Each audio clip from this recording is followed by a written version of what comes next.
So gas prices have actually made it at the moment a little more efficient for me to drive my 15-16 mile per gallon Jeep over my 20+ mile per gallon diesel truck, which is absolutely stupid because as far as emissions goes, that truck is way better for the environment for me to drive, but it's way more affordable at the moment for me to drive the Jeep. I haven't actually run the numbers, but we're talking almost $2 a gallon difference in fuel, so I'm gonna figure out the money today.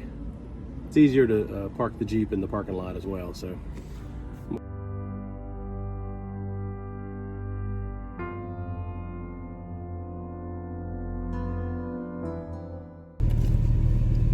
So what's up, guys? It is Sunday the 4th, I think. I've kind of lost track of days. Been going in, spending the day in the hospital and then coming back. Mandy's staying full-time at the hospital. I don't blame her. It's been a crazy ride. So let me give you an update on Sarah. At the moment, her neurosurgeon came today. First time we've talked to him since she's been in. I mean, there was no point in him coming until they figured something out, at least had some sort of direction, but he still quite doesn't have a direction fully anyway. So basically it's called a lumbar puncture. I think I explained it before, where they take out some spinal fluid, which spinal fluid and brain fluid is technically the same thing. Brain fluid is created up here, drains down your ventricles into your, once it passes the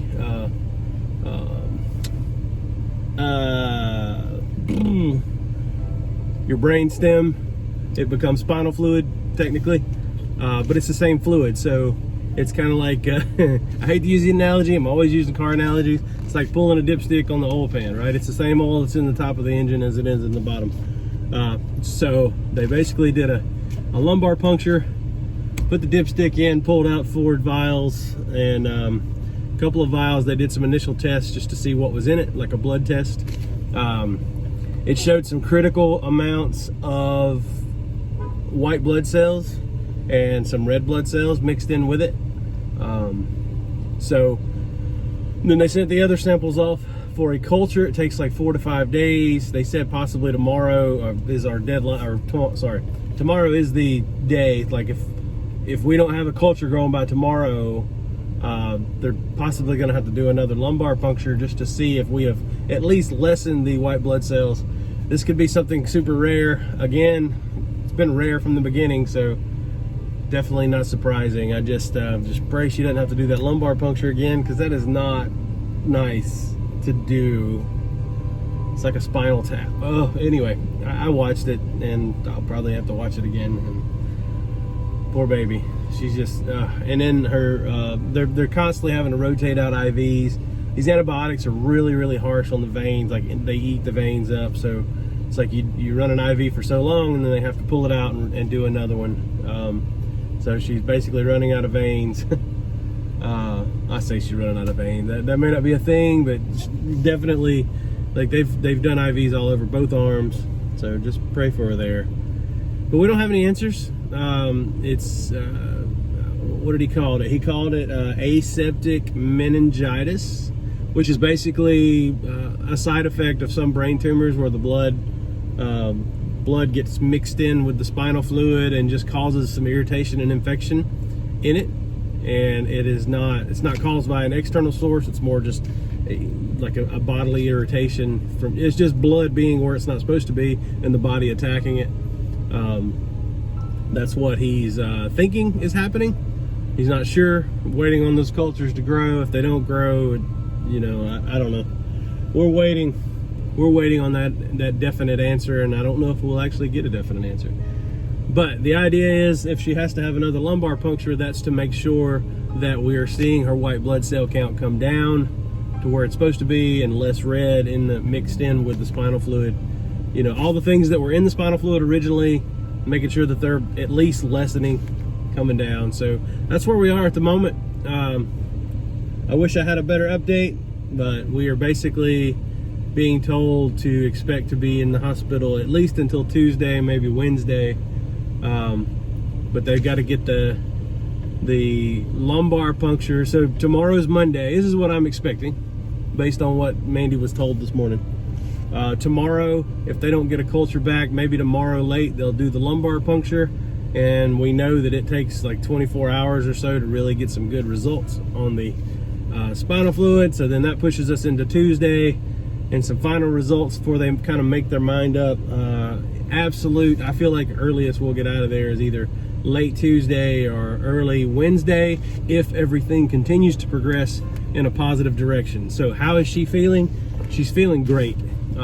She's doing really well. She actually just started kind of hurting a little bit.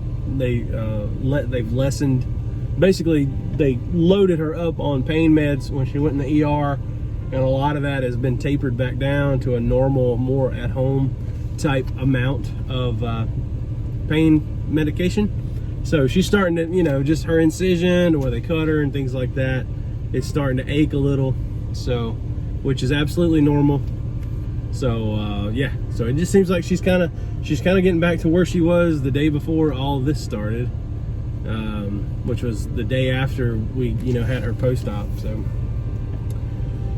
yeah, right now at the end of, you know, at this very moment, there's no definite answers. She had some sort of infection somewhere between the brain and spine fluid.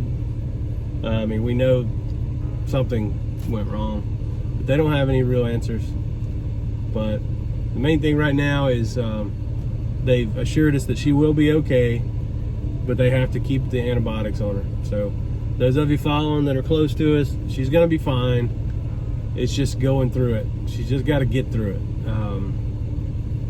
And, you know, we're at this point. I think we're kind of.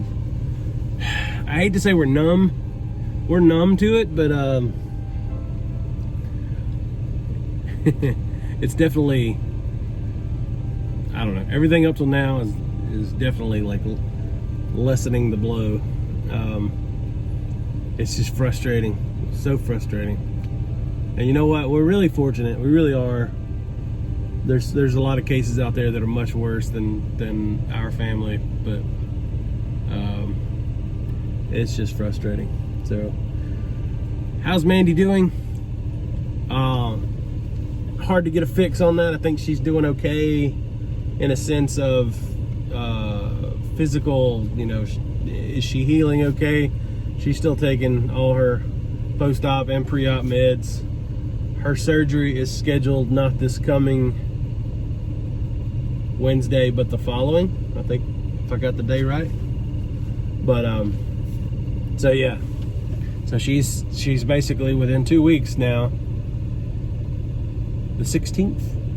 I may have that wrong. I'm going by memory, but yeah, she's pretty close to having her surgery, and she's just spent a lot of time in that hospital as a patient and then as a mother, and just this will wear on you. Like this eats you. It eats away at you. I know when I was staying with her, like it's a lot. It's just a lot. It doesn't seem like it should be, but honestly, it is. It really wears down on you. But physically, I think she's doing okay, you know, aside from the obvious things that are wrong that she's got to have surgery for. I really wish this wasn't happening so close to her surgery. I really wanted her to be more of a better mental state, because it's pretty traumatic, and I feel like she's going to be so stressed. It's going to cause there's some dangers in my mind. I'm seeing red flags, and I've expressed those, but just saying, I see my radar is up, and I just see her not doing well mentally and spiritually, and that takes a toll on physical healing. So more to come there. We'll see. Being asked a lot, how am I doing? I'm as good as can be expected. I'm a dad trying to juggle all of this, but physically I'm fine. Mentally, spiritually, well, let me separate those. Mentally, I'm struggling. Spiritually, I'm okay. I have faith all this is going to work out. It's just a matter of just holding tight and it's a daily battle to make sure we're doing the right things in the right order. And that sounds crazy, but seriously, it's like when you're there, you're watching her. You know, me and Mandy are constantly having these conversations. Mandy's not mentally all there completely. She's having some like short-term memory struggles. So that's a danger, and it's also a struggle because I'm not there 100% of the time, but it's a daily battle in the hospital to make sure every little detail is captured, because the nurses, and any of you who've stayed long periods in the hospital dealing with unknowns, you should understand this. You can't expect them to see everything. They're trying their best to, but they don't see everything. So it's a daily struggle. It's like, ooh, did you see that? Or paying attention. You know, we're taking pictures of swelling, and we're documenting every little moment, every little detail to make sure that we show it to them. I feel like that's greatly improving their ability to diagnose and help her. But it's definitely, I mean, it's a daily, it's a moment-to-moment struggle. It's like, ooh, you know, did we miss something? There's always some nerve there. So mentally, that's a struggle. Spiritually, I feel like all this is going to be fine. You know, God's got us.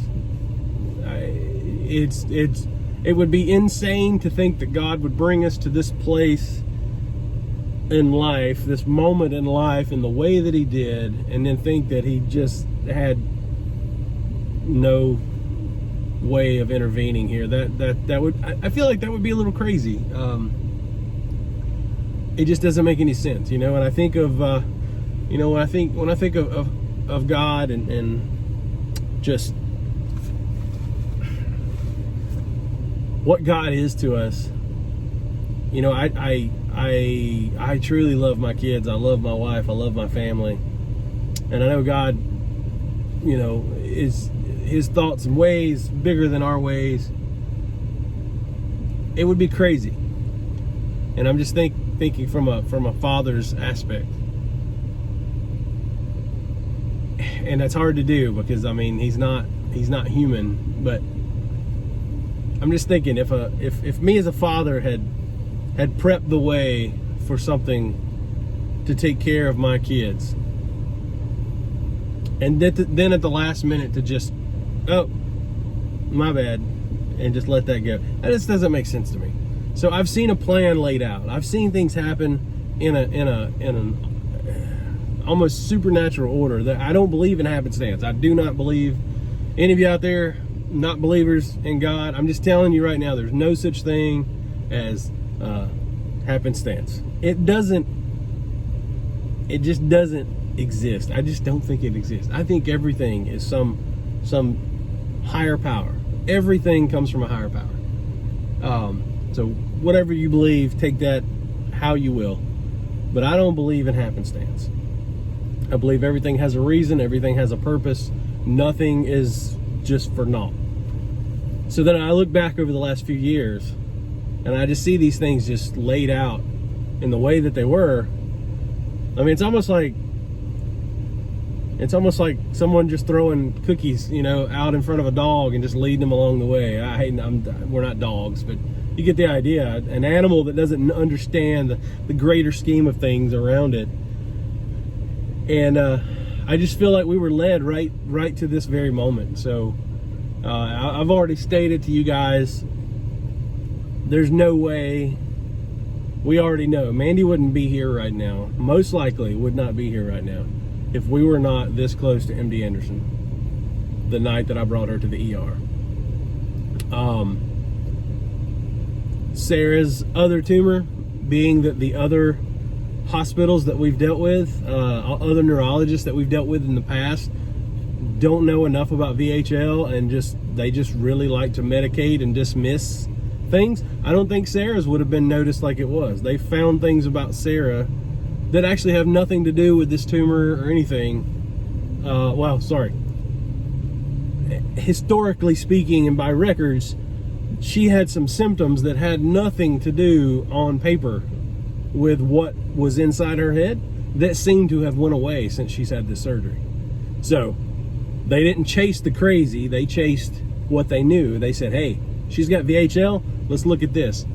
On top of VHL, we see this other tumor. Let's look at it. This is the biggest problem we see. Let's attack it, and then we'll go from there, right? And I'm oversimplifying that, but like these doctors are amazing, and they have done already in a short period of time what, you know, we've dealt with Mandy. The reason Mandy wouldn't come back to the doctor is we have been let down by the medical system everywhere else.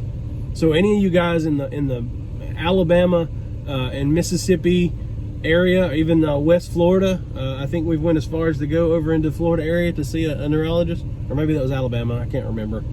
We've seen a lot. Like the neurologists over there, if you have a rare disease, I'm telling you, they are not your answer.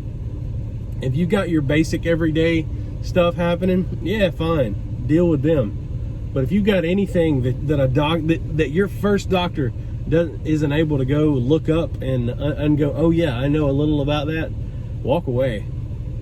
Call a specialist. We've spent years being let down and mistreated by the medical system, trying to diagnose other things because they didn't know what VHL was, so they were trying to treat it as something else, and it actually caused more problems than it helped. We actually had one neurologist that it just a quack, like it was crazy, total nutcase. We've walked out of neurologist office in Alabama, literally just said, you know what, I'm done with you, you're fired. So you're not getting any more of our money, you're not getting any more of our insurance money, you're fired, we're done. And we walk away. So that's actually happened. And I know a lot of you have no idea about this stuff because we don't air our laundry out like that, and we don't talk about it often. But we have had a struggle, and that's why Mandy working in the medical system, my wife, those of you who don't know, my wife is an RN. She is a nurse. She works in the medical field. And the medical field that she works for, and she's so passionate about and loves to help people, and is the best nurse. Those of you who have been a patient under her and her doctor know that she's like one of the best nurses you'll ever have. She's so passionate about it, and the very thing that she's passionate about in turn let her down until we got here. MD Anderson is the only place we've ever got any real answers. I begged God to take this away. I begged God to heal them. He didn't heal them, per se, but he opened a door, got us away from where we were, and got us 30 minutes away from this hospital. So, I've talked enough. Just had to get some of that off my chest. We're in the right place. I feel like God's got this. If you're struggling with something like this right now, I'm just telling you, just talk to God. Be faithful in wherever He's put you, in the situation He's put you in, but also be mindful of when you're not in, have some discernment. Ask for discernment of when I am not in the right place and I'm not dealing with the right people. God doesn't always supernaturally heal. I promise you, I've asked. I've never prayed for anything harder in my life. He doesn't always supernaturally just go, you're fixed. Sometimes He just puts you in the right place to get the right treatment. And you can grow from it. My wife right now is you know, she struggles any day of the week, but she's probably closer to God right now than she's ever been in her life. She talks to God more. It's crazy. All right, guys, that's the update for today. Oh man, 17 minutes. Sorry, apologies. Long video. Everything's gonna be okay. I'll keep you guys updated as we go along. Just pray for my baby, and if you guys got her number or Mandy's number, reach out to them. They're in the hospital. They're sitting inside four walls and they can't stand it. They're trapped. It's like being in prison, and they have no choice. Can't leave the hospital. It is what it is. So if you've got their number or you've got their Facebook, do me a favor. If you've watched to this point, actually, I'll probably put a clip of this at the beginning of the video. So if you will, after watching this video, go back. If you've got Mandy's number or Sarah's number, send them a text. Just say, hey, just checking on you. You're not bothering them. They're stuck in that room and they're kind of imprisoned and been there for a while and going to be there for a while longer. If you've got their Facebook, send them a Facebook message or tag something on their wall. If you've got their Instagram, throw something on their wall. Do that for me. I'm trying my best to keep them like feeling normal and talking to them and giving some conversation. And some of you guys are doing that. I know Michelle Mondragon and Tanisha. I know you've been talking. You know, whoever's out there that's watching this, do that for me. Give them, just show them a little love. Show them that there's people outside the bubble that they're stuck in, other than me, that are looking out for them, caring about them, and checking in on them. Gets kind of lonely. Thanks, guys.